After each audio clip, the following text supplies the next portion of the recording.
হচ্ছে মানুষজন রাজপথ থেকে সরছে না।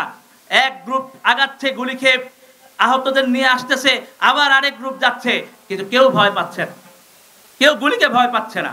কারো মধ্যে এই ভয় নাই যে আমরা কেউ কাউকে চিনি না, অপরিচিত, কিন্তু কেউ কাউকে ছেড়েও যাচ্ছি না। প্রত্যেককে ভালোবেসেছি, রাজপথের আপন হয়েছি, সহযোদ্ধা হয়েছি।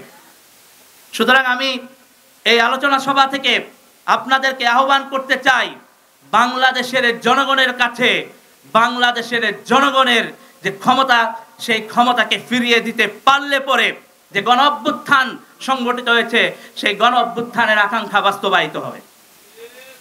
আমি আপনাদেরকে বলতে চাই, আপনাদের মনে থাকার কথা, যখন 9 দফার কথা বলা হলো, পত্র পত্রিকা ইলেকট্রনিক মিডিয়ার অধিকাংশগুলোই প্রচার করলো 8 দফার কথা। তখন ইন্টারনেট নাই, কিচ্ছু নাই, যোগাযোগের অবস্থা নাই। তারপরেও বাংলাদেশের জনগণ তার অন্তর দিয়ে কেবলমাত্র 9 দফাকেই উপলব্ধি করেছে। বাংলাদেশের জনগণ কিন্তু বহু আগে 1 দফা ঘোষণা করেছে।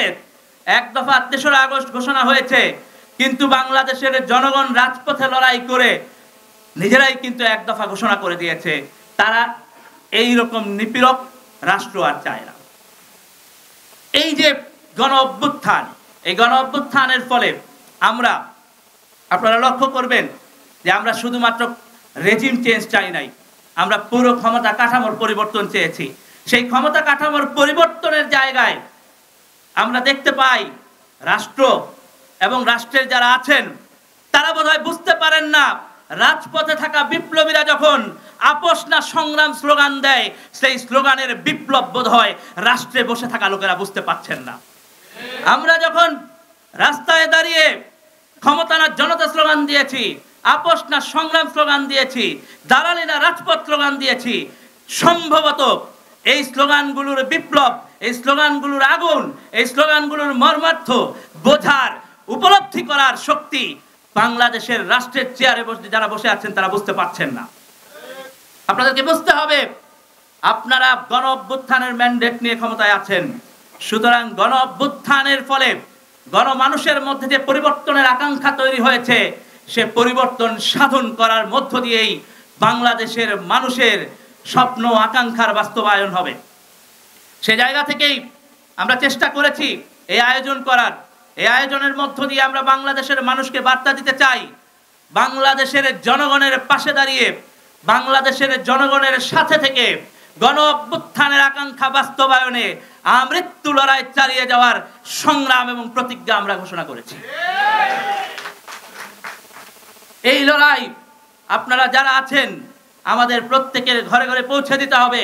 এই রাষ্ট্রকে আর কোনোভাবেই ফ্যাসিবাদী কাঠামোতে ফিরতে দেওয়া যাবে না। এই রাষ্ট্রকে অবশ্যই জনগণের কাছে ফিরতে হবে। অবশ্যই বাংলাদেশের সকল বিশ্ববিদ্যালয়ে, পাড়ায়, মহল্লায়, গ্রামে যারা গণ অভ্যুত্থানে যুক্ত হয়েছিলেন তাদের কাছে সেই গণ অভ্যুত্থানের আকাঙ্ক্ষা, স্বপ্ন, ক্ষমতাকে ফিরিয়ে দিতে হবে। সেই শ্রমিকের কাছে ফিরিয়ে দিতে হবে, সেই শহীদের লাশের কাছে ফিরিয়ে দিতে হবে যাদেরকে সাভারে পুড়িয়ে মারা হয়েছিল। যাত্রাবাড়িতে এবং অন্যান্য অনেক স্পটে 3টায় হাসিনার পলায়নের পরেও গুলি চলেছে। সেই মানুষদের যারা 5 তারিখ বিকাল 3টার পরেও শাহাদাত বরণ করেছে, তাদের প্রত্যেকের স্বপ্ন বাস্তবায়ন করার মধ্য দিয়েই জনগণের ক্ষমতা প্রতিষ্ঠিত হবে।